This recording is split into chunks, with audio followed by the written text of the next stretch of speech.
La ermita de San Roque de Candás.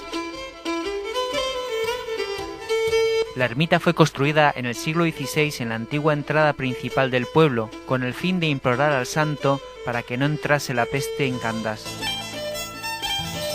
En aquella época las enfermedades causaban una mortalidad catastrófica y diezmaban ciudades, pueblos y aldeas. Terribles fueron la peste de 1507, el tifus de 1557, el hambre de 1570, el catarro de 1580 o la peste atlántica de 1596.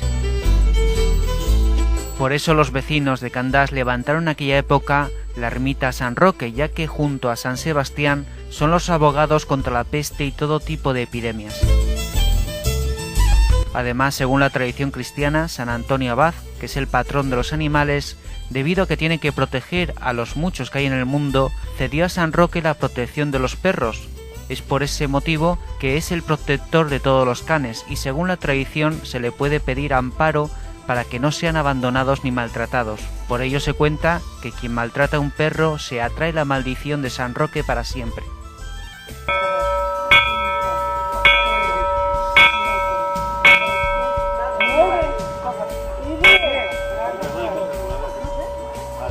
En Candás se celebra la romería a San Roque el 16 de agosto y la tradición dice que hay que tocar la campana 7 o 9 veces antes de entrar en la ermita para lograr la protección del santo.